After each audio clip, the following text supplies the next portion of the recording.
안녕하세요. 오늘도 사연살롱을 찾아주셔서 감사합니다. 아무 가족 없이 초등생 아이 키우며 눈코 뜰 새 없이 일하고 있는 40대 워킹맘 김숙현이에요. 가끔 직장 동료 중에 친정 부모님께서 아이도 봐주시고 반찬도 해주시는 집 보면 그렇게 부러울 수가 없더라고요. 내게도 그런 친정이 있었다면 우리 아이가 더 잘 먹고 더 애교 부리며 밝게 잘 자랄 수 있지 않았을까 하는 마음도 들면서 말이죠. 다행히 지금은 하는 일이 잘 풀려서 아이 봐주시는 아주머니의 도움을 빌려 나름 잘 생활하고 있어요. 그래도 친할머니가 봐주시는 게 훨씬 좋지 않았을까 하는 아쉬움이 남더군요. 에휴, 뭐 어쩌겠어요. 친정 부모님 두 분 다 일찍이 돌아가시고 지금껏 나 혼자 다 헤쳐왔는걸요. 그 가시밭길을 마치 맨발로 걸어온 듯한 느낌이에요. 발이 가시에 찔려 피가 나고 통증이 있어도 입에 풀칠하느라 정신없어서 아무것도 못 챙기며 살아왔죠. 하나의 충격적인 사건을 거치면 또 하나의 거대한 산이 절 기다리고 있더군요. 현재 아이 아빠와는 이혼하고 최대한 아이와 전 남편을 떨어뜨려 놓으려 하고 있어요. 정신병 걸린 듯한 남편과 시댁에 우리 아이를 보내고 싶지도 않았거든요. 이런 절 보고 독하다고 생각하는 분들도 계시겠죠. 하지만 제 속사정을 아는 분이라면 당연한 처사라고 생각하실 거예요. 제가 살아온 인생과 결혼 이야기들은 진짜 가슴을 치고 땅을 치고 환장할 사건의 연속이었어요. 오죽하면 종교가 있는 제가 신점 치는 곳에서 점을 다 받겠어요. 예전에 봤었는데 신내림 받은 무덩이 고개를 절레절레 흔들며 그러더군요.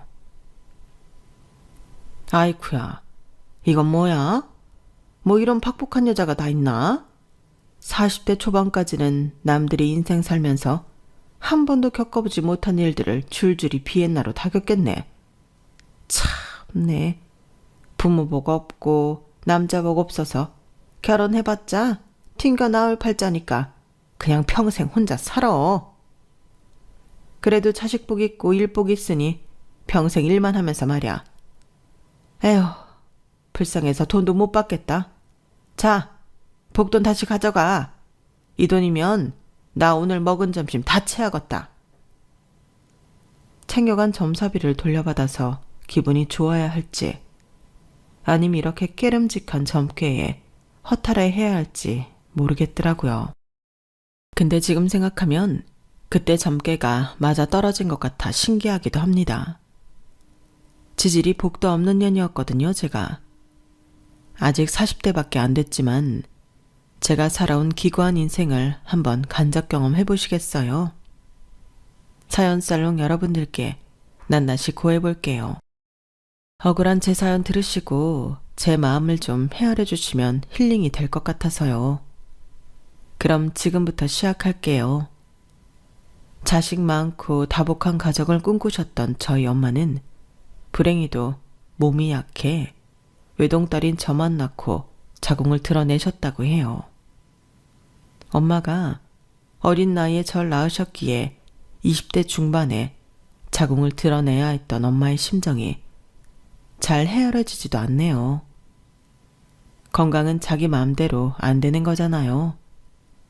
아빠라도 엄마의 몸과 마음을 좀 편안하게 해줬으면 참 좋았을 텐데 그놈의 사업이 뭔지 맨날 이 사업 저 사업 한다고 집에 있던 돈만 끌어다 다 쓰고 집엔 잘 들어오지도 않았죠. 그러다가 큰 규모로 벌였던 아빠의 사업이 아주 크게 자빠지고 말았어요. 안 그래도 몸과 마음이 약한 스타일이었던 엄마는 그 일 이후로 집안을 거의 기어다니셨어요. 일어날 힘조차 없었던 거죠. 그날도 빚쟁이들이 찾아와 우리 집 문을 쾅쾅 큰 소리로 두드렸어요. 갖은 욕설과 협박을 하면서 말이죠. 에이, 이 거지 같은 년놈들. 니네 집안에 숨어있는 거 다 알아.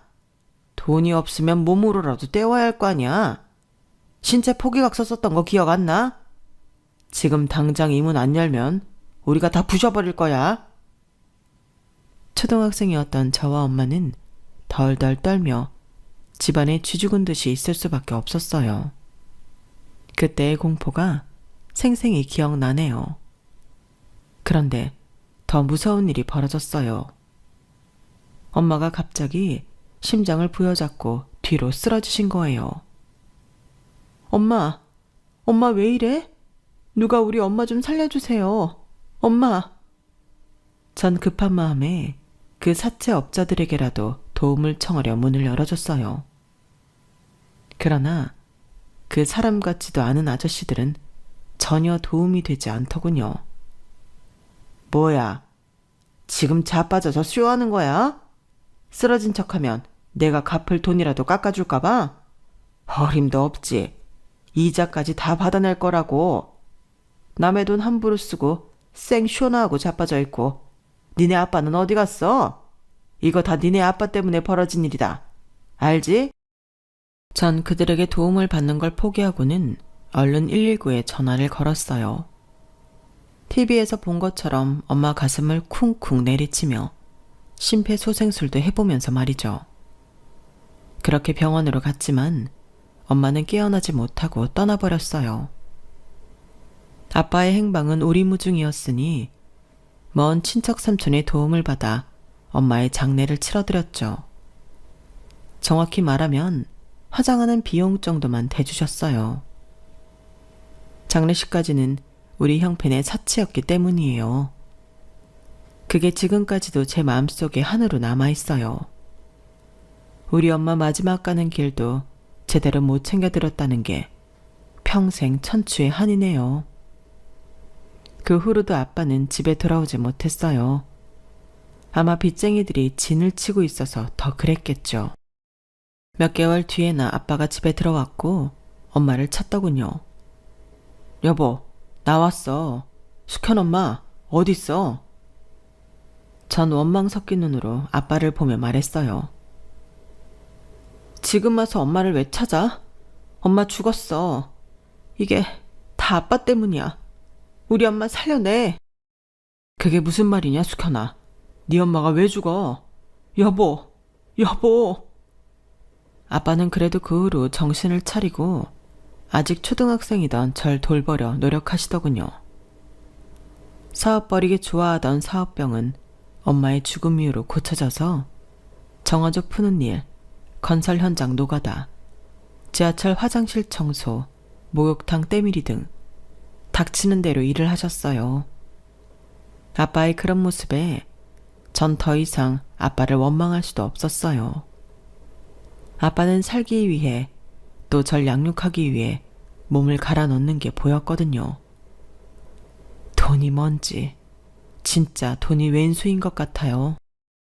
그놈의 돈을 벌기 위해 드립다 고생만 하던 아빠는 제가 중학교를 마치고 과로사 하시고 말았어요. 엄마 아빠 두 분 다 돈 때문에 잃은 것 같았죠.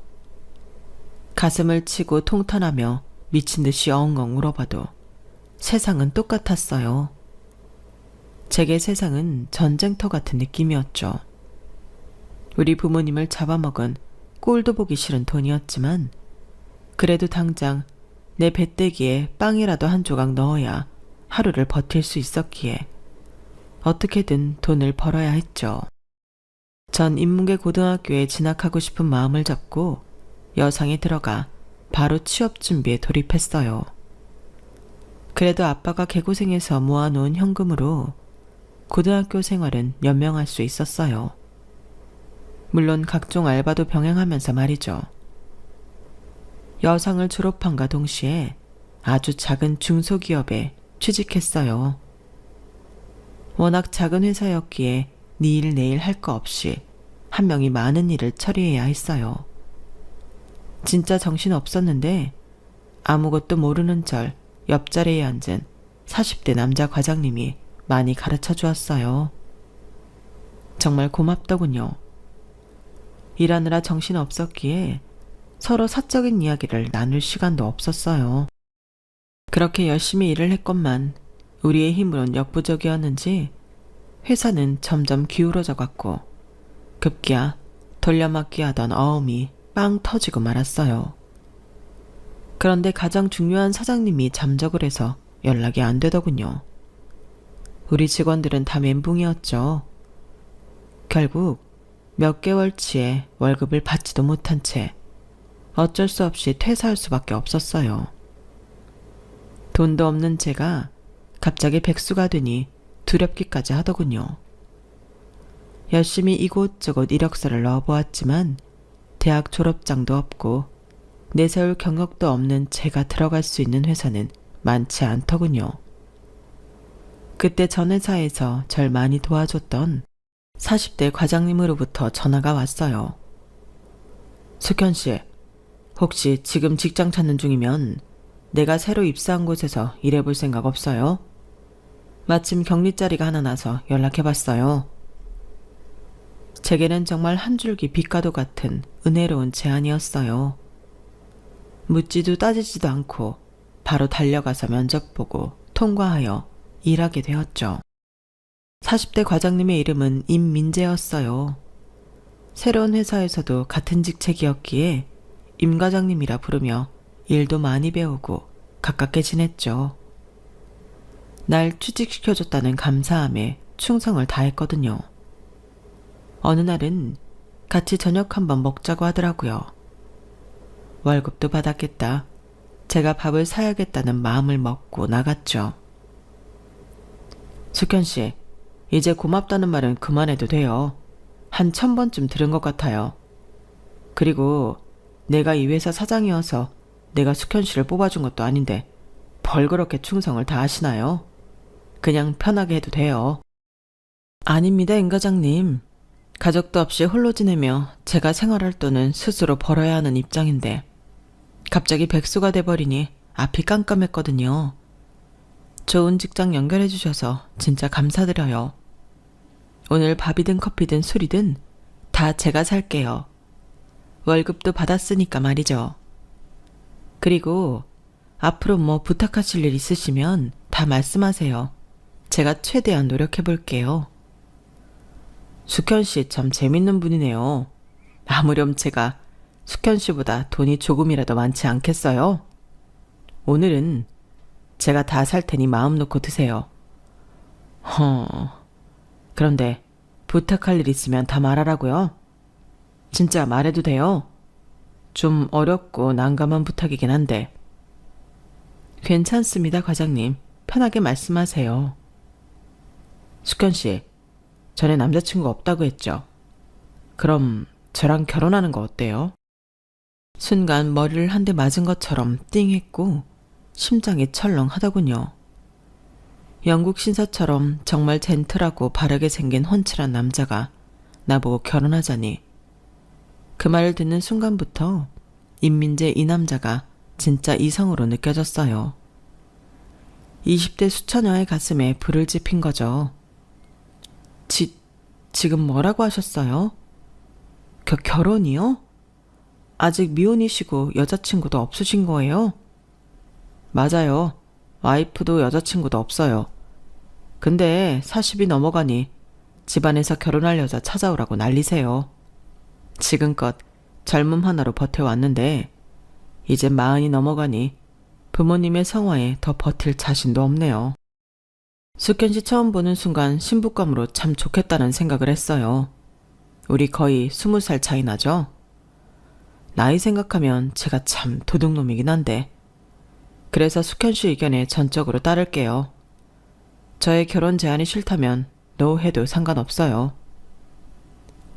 그때만 해도 20대 초반이고 남자 손목 한번 잡아본 적 없을 때라 밀당 이런 건 전혀 할 줄 몰랐죠. 가족도 없이 홀로 지내온 지 오래라서 사람이 그립고 무진장 외로웠거든요. 비록 나이는 많았지만 훤칠한 젠틀남이 나보고 결혼하자고 하니 당장이라도 그의 따뜻한 품에 안기고 싶더군요. 전 좋아요. 결혼하면 평생 함께할 가족이 생기는 거잖아요. 저도 가족을 갖고 싶어요. 아주 솔직하게 제 심정을 말했어요. 그리고 그날부로 우린 연인이 되어 데이트 과정 없이 바로 결혼 준비에 돌입했죠. 모든 게 속사포처럼 진행되었어요. 연애 경험이 없다 보니 모든 사람들이 다 이렇게 결혼하는 건 줄로만 알았죠. 몇 개월 후 남친의 부모님을 찾아뵙게 되었어요. 남친의 부모님은 저보다 더 긴장하고 계시는 듯 했어요. 뭔가 불안한 눈빛으로 제게 말씀하시더군요. 아가씨한테 참 고맙고 미안해요. 민재 명의로 된 17평 아파트가 우리 가족 전 재산이에요. 거기에서 신혼생활 시작하도록 해요. 우린 따로 월세집에 나가서 살 테니 둘만 잘 살면 돼요. 어떤 일이 있어도 우리 민재 포기하지 말고 잘 살아줘요. 제발 부탁해요. 내가 보기에 남친은 나이만 좀 많다 뿐이지 정말 완벽한 남자인데 부모들이 포기하지 말아달라고 부탁하다니 뭔가 좀 이상하긴 했어요. 어쨌든 저도 예비 시부모들에게 최대한 예의를 갖췄죠. 어머, 어머님, 아버님, 아드님을 이렇게 훌륭하게 키우시느라 고생 많으셨어요. 제가 앞으로 며느리로서 정말 잘할게요. 신혼집까지 신경 써주셔서 감사드려요. 저희 잘 살 테니 걱정 마세요. 그렇게 나름 훈훈하게 마무리 짓고 회사 동료들을 비롯한 주위 사람들에게 청첩장까지 다 돌리고 행복한 결혼식만을 꿈꾸며 지내고 있었어요. 그런데 결혼식 전날 저녁 한 통의 이상한 전화를 받게 되었어요. 울부짖는 한 남자로부터 말이죠. 난 성기철이라는 사람이에요. 우리 민재 돌려줘요. 우린 무려 20년을 함께 해온 사이라고요. 서로 없으면 죽고 못 사는 사이예요. 서로 사랑하는 사이라고요. 내일 결혼식에 민재 안 나타날 거예요. 우리 둘은 오늘 밤 비행기 타고 외국으로 떠날 거예요. 민재가 도저히 신부 될 사람한테 전화 못한다고 해서 내가 대신하는 거니까. 여튼 그렇게 알고 결혼식 취소하든가 말든가 마음대로 해요. 그 남자는 그대로 전화를 끊었어요. 여자도 아니고 남자가 내 예비 신랑과 사랑하는 사이라니 대체 뭔 소리인가 싶어서 남친에게 전화를 해봤죠. 전화를 받지 않더군요. 답답한 맘에 예비 시모에게 연락을 했어요. 성기철이라는 남자한테서 이러저러한 전화가 걸려왔다. 당최 그 남자가 하는 말을 이해 못하겠다면서 말이죠. 시모는 놀란 목소리로 모든 사실을 말해줬어요. 뭐? 기어이 그놈들이 사고를 쳤구나. 아이고야, 내 팔자야. 내 아들이 20살 때부터 여자 싫고 남자가 좋다고 웬 남자친구라며 기철이를 데려오더니 기어이 사고를 쳤어. 미안하다 얘야. 이 결혼 도저히 안 되겠다. 그냥 아들 하나 없는 셈 치고 자기들끼리 잘 살으라고 하는 수밖에. 네 인생 망쳐서 정말 미안하다. 미안해. 예비 시모의 전화를 끊고도 한참을 멍하니 있었어요. 남자를 좋아하는 남자라니. 이성애자인 저로서는 이해할 수 없었지만 어쨌든 나와의 결혼이 싫다는 사람하고 결혼식을 할 순 없었죠. 그때부터 불이 나게 청첩장을 돌린 사람들에게 전화하여 결혼식을 취소하기에 이르렀어요. 수십 통의 전화를 하면서 눈물 콧물이 주룩주룩 나더군요. 똥을 밟아도 제대로 밟은 거죠. 이민재 이 사람은 진짜 자기 오래된 연인과 해외로 떠나버린 건지 회사에도 무단결근하여 결국 퇴사 처리되었어요. 오히려 눈앞에 안 보이니 미워할 필요도 없었죠. 그렇게 수년 동안 미친 듯 회사 일에만 몰두했어요.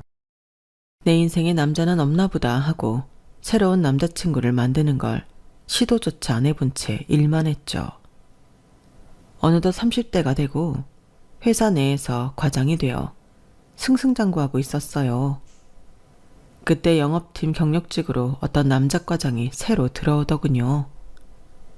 자기소개를 할 때 책임감이란 단어를 한 10번 이상 말한 것 같아요.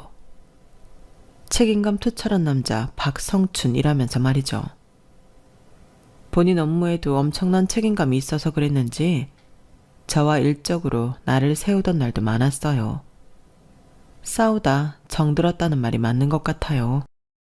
일 때문에 다른 팀 팀장으로 있던 저와 하도 많이 다투다 보니 싸우는 것도 힘들어 화해의 술자리를 갖게 되었어요. 박 과장님이 먼저 미안하단 말 해야 하는 거 아니에요? 우리 팀 팀원들에게까지 업무 지시를 계속 내리며 참견하고 있잖아요. 아니, 김숙현 과장님, 무슨 말씀을 그렇게 하세요? 저 책임감 빼면 시체인 거 모르십니까? 제 업무와 관련이 있으니 책임감을 갖고 다른 직원들에게도 업무 지시를 내리는 거 아니겠어요? 회사의 일이란 게 다 같이 둥글게 돌아가는 거지 네 일 내 일이 어딨습니까? 화해의 술자리에서도 끝까지 티격태격 하다 보니 둘 다 술을 엄청나게 마시게 됐어요. 둘 다 나이도 30대로 비슷하고 피차 자존심이 센지라 술 마시는 걸로도 지고 싶지 않았거든요. 술 많이 마시는 걸로 자존심 세우는 게 세상 제일 어리석은 짓인데 말이죠. 여튼 2차, 3차까지 술 마시고 노래방까지 가다 보니 둘 다 필름이 끊겨버렸죠. 다음 날이 토요일이었는데 정신을 차려보니 아뿔싸 제가 웬 모텔에 누워있는 게 아니겠어요. 황급히 제 옆에서 자고 있는 남자의 얼굴을 확인해보고는 놀라 자빠지는 줄 알았네요. 바로 술자리에서 티격태격하던 박선춘 과장이 침을 흘리며 곤히 자고 있더군요. 우리 둘 다 실오라기 하나 입지 않은 채로 말이죠. 술에 취해 아무런 기억이 나지 않았고 직장 동료와 이런 일로 엮였다는 게 너무 창피한 맘에 박 과장이 깨지 않게 진짜 조용히 옷을 입었네요. 얼른 이곳을 빠져나가고픈 마음으로 말이죠. 그런데 인기척에 잠에서 깬 박 과장도 화들짝 놀라더라고요. 침묵 속에서 한 3분을 보내고는 먼저 나간다고 하고 방을 나서려 했어요. 그랬더니 박 과장이 절 잡더군요. 아이고, 이런 일이. 근데 왜 이렇게 웃음이 나죠? 이거 완전 시트콤이 따로 없네요. 나 그렇게 쿨한 사람 아니에요. 이렇게 된 이상 김숙현 과장님을 그냥 보낼 수 없을 것 같아요. 우리 해장국이라도 먹고 헤어지죠. 우린 그렇게 웃으며 해장국 먹고 빠이빠이 했네요. 좀 어색하긴 했지만 그 후로도 회사에서 만나면 겉으로는 전과 같이 대했어요. 하지만 서로 바라보는 눈빛이 조금 다른 걸 느끼긴 했죠. 그러던 어느 날 일정하게 하던 생리를 하지 않고 아랫배가 조금 이상하여 산부인과에 방문했어요. 아무 생각 없이 진료를 받았죠. 진료 후 의사가 대뜸 그러더군요. 축하드립니다. 임신입니다. 제 평생 그렇게 놀란 적은 없는 것 같아요. 점심시간에 진료받고 회사로 돌아왔는데 엘리베이터에서 박성춘 과장을 보고는 저승사자 본 것 마냥 뒷걸음질 치게 되더군요. 김숙현 과장님, 왜 그러세요? 무슨 일 있으세요? 전 박 과장을 회사 옥상으로 불러내어 누가 들을세라 조용히 얘기했어요. 저 어떡해요. 병원에서 임신이래요. 박 과장도 눈이 휘둥그레지더니 이내 곧 호탕하게 웃으며 말하더군요. 하하, 뭘 어떡해요, 김 과장님. 저 책임감 빼면 시체인 거 아시죠? 다 제가 책임질 테니 걱정 마세요. 우리들이 좋은 엄마 아빠가 되면 되죠. 빠르게 결혼 추진해야겠네요. 김 과장님 배 더 나오기 전에 말이죠. 우리 오늘부터 1위를 하면 될까요? 이제 숙현 씨라고 부를게요. 숙현 씨도 편하게 불러주세요. 제가 이제 숙현 씨 예비 신랑이니까요. 그의 호탕한 웃음과 결혼 이야기까지 듣고 나니 차라리 속이 시원했어요. 잠시나마 걱정했던 게 뱃속의 아기한테 미안해지더군요. 내 안에 생명이 생겼다는 게 정말 신기했어요. 솔직히 남친과의 결혼보다 내 유전자를 가진 아기가 태어난다는 사실이 더 기대됐어요. 나에게 다시 가족이 생긴다는 설레임에 잠이 안 올 정도였죠. 임신했으니 조심 또 조심하며 회사 생활을 했어요. 추진력 좋은 남친은 이것저것 알뜰하게 결혼식과 신혼여행까지 알아보더군요. 남친의 여동생은 젊은 나이에 난소암으로 세상을 떠났고 어린 남동생과 홀어머니와 함께 산다고 했어요. 예비 시모는 대학가 2층 단독주택에서 하숙집을 운영하기에 남친은 결혼해서도 그 집 1층에서 시모와 동생과 함께 살기를 원했어요. 전 가족에 대한 그리움을 안고 사는 사람이었기에 시댁이든 뭐든 많은 가족들과 함께 살 수 있다는 사실이 좋았어요. 결혼하고도 아이를 맡기고 일을 계속할 생각이었기에 시댁과 합가하면 육아 도움도 좀 받을 수 있다고 생각했죠. 드디어 시댁 식구들을 만날 날이 찾아왔어요. 최대한 단정하게 입고 선물을 하나름 챙겨서 시댁을 방문했죠. 저는 본인 손주까지 임신하고 있는 예비 며느리이기에 환영해 줄 거라 생각했어요. 하지만 그건 저만의 커다란 착각이었어요. 그딴 싸구려 선물 난 싫어. 난 우리 아들이 결혼하는 것 자체를 반대하는 사람이야. 그냥 평생 홀가분하게 혼자 살았으면 좋겠어. 아가씨, 아들아, 지금이라도 이 결혼 다시 생각해보면 안 되겠니? 뭐하러 짚을 지고 불 속으로 기어들어가?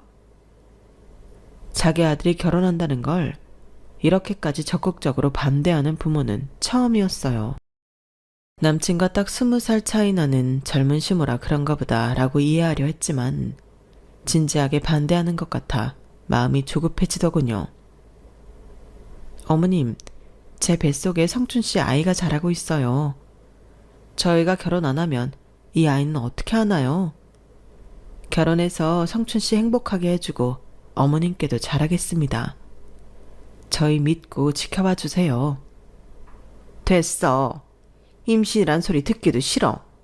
아직 임신한 지 얼마 되지도 않았다며? 배가 튀어나온 것도 아니고. 요즘 암암리에 그렇게 해주는 병원이 얼마나 많은데. 내가 병원 알아봐 줄 테니 그깟 거 떼버려.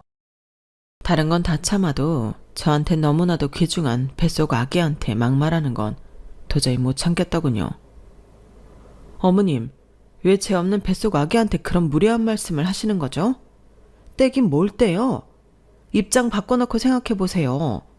어머님이 임신하셨을 때 그런 얘기 들으셨으면 기분 좋았겠어요?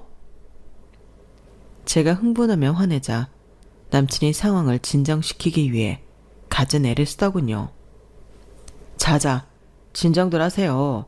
어머니 마음 이해하지만 저도 이제 30대 중반인데 언제까지 짝없이 혼자 살아야겠어요. 임신까지 한 마당에 저희 결혼 축복해 주세요. 저희 평생 어머니 모시고 살기로 했어요. 어머니께 제 할 도리는 다 할게요. 자, 우진아, 어머니 쓰러지시겠다. 얼른 모시고 방으로 들어가렴. 이제 고1이던 예비 시동생에게 시모를 부탁하더군요. 그런데 눈을 흘겨뜨고 있던 시동생도 저희에게 확 쏘아붙였어요. 형, 정말 1억이에요? 이건 완전 배신이라고요, 배신. 아사리판이 나버린 첫 만남에 마음이 잔뜩 상하여 터덜터덜 그 하숙집을 걸어 나왔어요. 결혼 후 시모와 함께 살기로 한 그 하숙집이 마치 지옥처럼 느껴졌어요. 불행한 내 결혼 생활이 불보듯 뻔했어요. 하지만 이 뱃속의 아기를 회사까지 다니며 저 혼자 키울 자신이 없었죠. 저의 혼란한 마음을 읽은 남친이 확신에 찬 목소리로 절 안심시키더군요. 수현씨, 걱정 마요. 나 책임감 빼면 시체인 놈인 거 알죠? 우리 아기와 수현씨 내가 끝까지 책임질 거니까 우리 어머니와 남동생 반응 너무 신경 쓰지 말아요. 내가 다 지켜줄게요. 진짜 가족을 갖고 싶다고 했잖아요. 가족은 원래 때론 지지고 볶고 하는 거죠 뭐. 우리 얼른 결혼해서 예쁜 가정 꾸리고 또 아기도 많이 낳자고요. 사랑해요. 내가 그토록 원하던 가족과 아기 이야기를 하며 사랑한다고 하니 남친을 믿을 수밖에 없었어요. 맨날 책임감 빼면 시체라고 호언장담하는 사람이니 나와 아기를 진짜 책임감 있게 지켜줄 수 있을 것만 같았죠. 찜찜한 마음이 계속되었지만 우린 결혼했고 계획대로 시모가 하숙집으로 사용하고 있던 2층짜리 단독주택에서 시댁과 합가하게 되었어요. 그렇게 지옥살이가 시작되었죠. 하필 만삭이 되어 신혼생활을 시작하자마자 시모가 교통사고로 골반뼈가 완전히 으스러져 집안에 누워있을 수밖에 없게 됐어요. 남편은 곤란한 표정으로 제게 부탁하더군요. 미안해 여보. 어차피 이제 아기 낳을 때가 멀지 않았으니 육아휴직 내고 집에서 우리 어머니 병수발 좀 들어드리면 안 될까? 신혼인데 정말 미안해. 이제 한 집에 살게 되었고 고등학생인 시동생은 학교 학원 때문에 바쁜 것 같아서 내키진 않았지만 그냥 알았다고 했어요. 신혼이고 만삭에 시모 기저귀까지 갈아야 하는 신세가 되고 말았죠. 그런데 시모나 시동생이나 고마워하는 기색이 전혀 없더군요. 냄새나는 기저귀 갈면서도 어이가 없었어요. 오히려 구박당하기 일쑤였거든요. 야, 힐끗 보니 방에 한 방울 묻었잖냐? 너 이런 것도 제대로 못해서 사회생활은 어떻게 하니? 조실부모하고 가난해서 대학도 못 나왔다며? 멍청한 년. 지껏 치워주는데 내 친정 부모까지 들먹이며 가난하다고 조롱하는 시모의 모습에 피가 거꾸로 솟는 것 같았어요. 전 똥기저귀를 방바닥에 패대기치며 시모에게 소리를 꽥 질러버렸죠. 어머님, 그러는 어머님도 대학 못 나온 걸로 알고 있는데요. 그렇게 깔끔하시다면 직접 화장실에 누시던가요. 전 만삭이라 배도 무겁고 해서 이만 나가봅니다. 야! 너 내 방에 똥칠갑을 해놓고 그냥 나가버리면 어떡해? 천년이 미쳤나? 뭐라고요, 어머님? 2년 전년 하지 마세요. 무식한 수준 보입니다. 어머님이 좋아하시는 아들들한테 치워달라고 전화하시든가요. 전 문을 쾅 닫고 나와버렸어요. 이렇게 시모와 한판 붙고 난 후에는 시모가 남편에게 고자질을 했는지 바로 전화가 오더군요. 자기, 어머니한테 막말하고 기저귀를 바닥에 던졌다며? 골반뼈가 다 부서져서 누워있는 노모한테 그렇게까지 모질게 대해. 당신 사람 맞아? 며느리 맞냐고.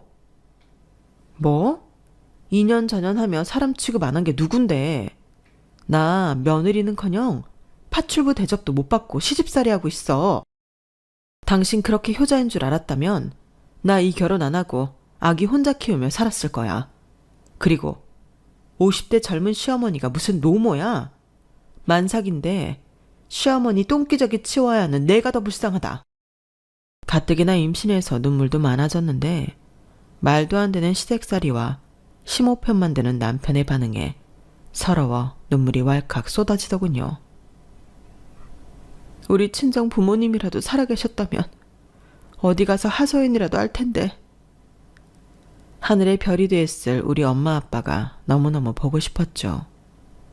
시모는 다행인지 몇 개월 후에 회복이 되어 걸어다닐 수 있게 되었어요. 전 그 사이 우리 아들 지호를 출산했고 목숨보다 소중한 아기를 보며 그나마 버틸 수 있었어요. 시동생 또한 저와 같 태어난 우리 아기를 못 잡아먹어서 안달이었어요. 형수, 애 우는 소리 좀 안 나게 하면 안 돼요. 이제 고등학교 올라온 마당에 나 공부하는데 집중 안 된다고요. 여기 하숙하는 사람들도 다 대학생이고 공부하는 사람들이라 애가 시끄럽게 하면 안 된다고요. 애 입이라도 틀어 막아요. 도련님, 갓난 아기가 울 수도 있지. 애기 입을 틀어 막으라뇨. 아무리 아직 어려도 그렇지 삼촌으로서 조카 눈 한 번 안 맞추는 사람이 어딨어요? 참네. 걸어다닐 수 있게 된 시모는 더했어요. 애 낳고 몸조리도 제대로 못한 저에게 하숙집 대청소하라며 쉴 틈 없이 일을 시키더군요. 어머님, 저 아기 보느라 밤에 2-3시간밖에 못 잔 사람이에요. 이런 저한테 2층 집 구석구석을 다 치우라뇨. 하숙집 일은 원래 어머님이 하시던 일이었으니 어머님께서 하세요.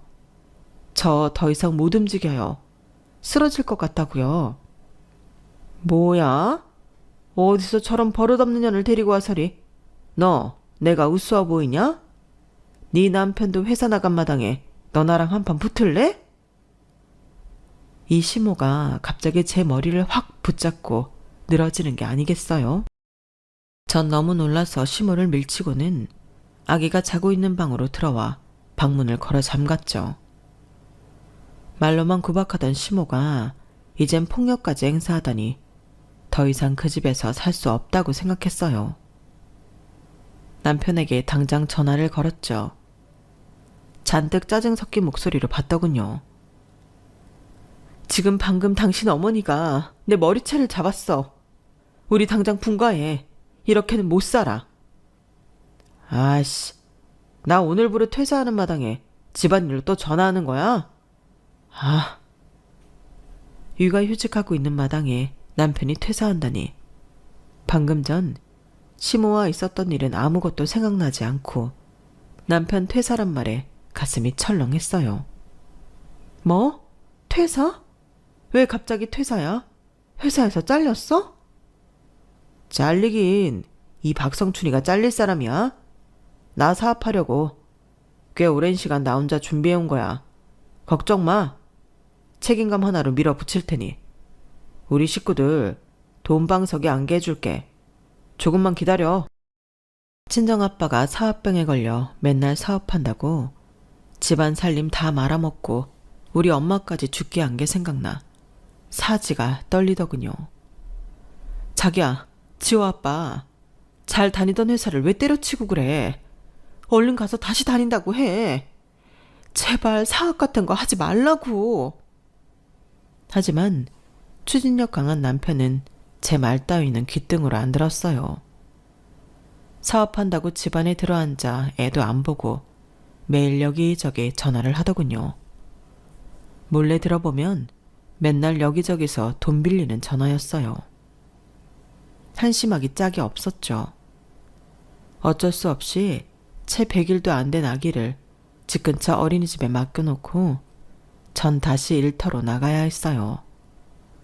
하숙집을 운영하며 월세를 좀 받고 있는 시모가 남편 사업자금이나 생활비를 보태줄 턱이 없었거든요.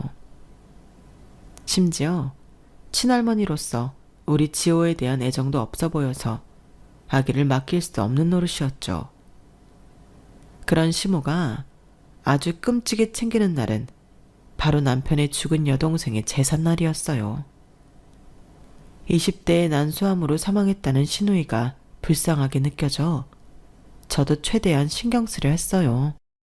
하지만 저의 정성을 담은 제사상도 시모의 기대엔 못 미쳤나 보더라고요. 야, 너 내 딸 제사상을 고작 이렇게밖에 못 차리냐? 내가 누누이 설명해 줬잖냐. 멍청한 년 같으니라고. 다시 차려. 시모는 급기야 제사상을 뒤집어 엎어버리더군요.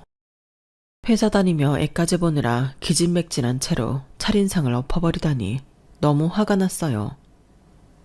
어머님, 진짜 너무하신 거 아니에요? 저 더 이상은 못 차리니까 어머님께서 차리든지 말든지 마음대로 하세요. 아기 방에 들어와 문을 잠가버리고 서럽게 울었어요. 밖에서는 남편과 시모, 시동생이 저보고 예의 없다며 제 탓을 하더군요.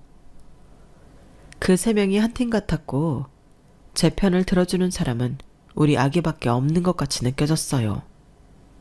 너무 서러워서 아기를 붙잡고 꺼이꺼이 울었네요. 이미 죽은 사람의 상을 몇 시간에 걸쳐 정성 들여 차려줬으면 됐지. 뭘 더 어떻게 하라는 건지 알 수가 없었죠. 죽은 신우이에 대한 가족들의 사랑이 얼마나 지극하던지 집안 곳곳엔 신우이의 사진으로 도배가 되어 있었어요. 우리 결혼 사진이나 아기 사진은 단 한 장도 붙어 있지 않았죠. 하루하루를 도장 깨게 하는 마음으로 우리 지호만을 위해 열심히 살아가고 있던 어느 날, 저에게 한 통의 전화가 걸려왔어요. 남편이 어릴 적부터 친하게 지내던 의사 친구라며 늘 자랑하던 친구였죠. 숙현 씨, 성춘이가 사업한다고 돈을 잔뜩 빌려가더니 이자도 안 갚고 저러고 있네요. 내 돈뿐만 아니라 내 주위 아는 사람들 돈까지 싹 다 뜯어갔어요. 이놈을 어떡하죠? 아, 정말 죄송해요, 민수 씨. 저도 지호 아빠가 사업한다고 갑자기 퇴사하는 바람에 제가 벌어서 아기랑 생활하느라 너무 힘드네요. 정말 죄송합니다. 제가 시어머님께라도 한번 말씀드려 볼까요? 아, 아직도 속고 있어요. 성춘이 그놈 저랑 고아원 동기예요. 그놈이나 저나 가족 없긴 마찬가지라고요. 멀쩡히 살아있는 시모와 시동생이 있는데 내 남편 보고 갑자기 고아라니. 정신과 의사라는 남편 친구가 미쳐버렸나 라는 생각을 잠시 했죠. 그게 무슨 말이에요, 민수 씨? 저 시어머니랑 시동생이랑 하숙집 주택에서 같이 사는 거 아시잖아요. 아, 당신 인생이 불쌍해서 다 풀어버릴게요. 당신 시댁 다 가짜라고요. 그 하숙집? 대학 때 석춘이가 하숙생으로 들어가면서 주인 아주머니 딸내미를 좋아해서 3년 정도 연애했어요. 아주머니한테 결혼 허락까지 받으면서 말이죠. 그런데 여친이 결혼 앞두고 난소암으로 몇 개월 만에 죽어버렸어요. 그 후로 책임감 운운하며 자기 여친 엄마였던 하숙집 아주머니와 여친 남동생까지 책임지게 된 거예요. 마치 자기 친어머니처럼 모시면서 말이죠. 신우이 제사까지 모시고 있다고 했죠. 그 사진 속 여자가 바로 성춘이 옛날 여자친구라고요. 제발 정신 좀 차려요. 남편 친구의 폭탄 발언에 머릿속이 새하얘졌어요. 그래서 그렇게 우리 결혼을 반대하지 못해 안달이었으며 내가 낳은 아이를 남보다 못한 시선으로 차갑게 대했었구나. 내가 남편의 전 여자친구의 어머니와 그 남동생을 모시고 살며 전 여친의 제사상까지 차려왔다는 사실에 소름이 끼쳤어요. 당장 남편에게 따져 물었죠. 그랬더니 돌아오는 대답이 더 소름 끼치더군요. 나 책임감 빼면 시체인 사람이잖아. 다 불쌍한 사람들인데 어떡해. 내가 케어할 수밖에. 지호 엄마, 자기 지금까지 잘해왔잖아. 앞으로 지금처럼 계속 우리 가족 영원히 행복하게 살면 안 될까? 당신은 완전히 미친 거야. 당신의 죽은 여자친구와 그 가족에 대한 책임감을 왜 나한테 전가해? 그렇게 좋으면 당신은 평생 그 속으로에서 살아. 다시 우리 아기 볼 생각하지 마. 전 그 길로 아기와 함께 그 집을 나왔어요. 날이 밝는 대로 바로 이혼 전문 변호사를 찾아가서 이혼 소송을 제기했죠. 몸과 마음이 힘들고 고달픈 상황에 절 오랫동안 봐오신 회사 사장님께서 절 부르시더군요. 저에게 늘 친아버지처럼 잘해주시던 분이라 엉엉 울면서 상황 설명을 다 했어요. 박성춘 그 사람 진짜 사이코구만. 우리 회사 그만두고 웬 사업 벌인다고 할 때부터 심상치 않았지. 그럼 내가 제안하려던 게 김 과장에게 타이밍이 딱 좋구만. 네? 무슨 제안을 하시려는 건가요? 나 암이래. 죽음 앞에서 회사고 뭐고 뭔 필요가 있겠어. 이제 내가 아끼는 사람들한테 회사 싹 다 물려주고 난 공기 좋은 곳에 가서 말년을 보내려고. 나 몇 년 전에 사고로 가족 다 잃은 거 알지? 나한텐 회사 사람들이 내 가족이나 다름없어.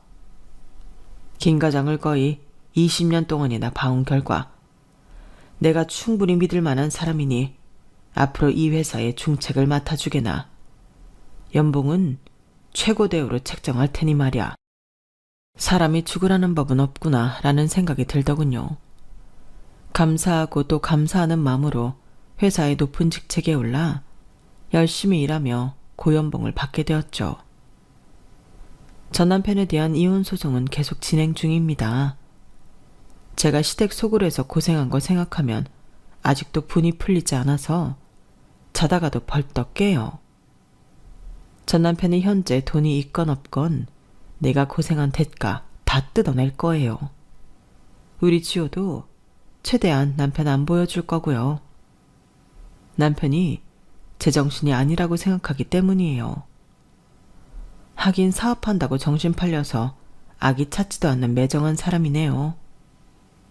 현명한 여러분께서는 제발 저처럼 바보 같은 선택은 안 하셨으면 좋겠습니다.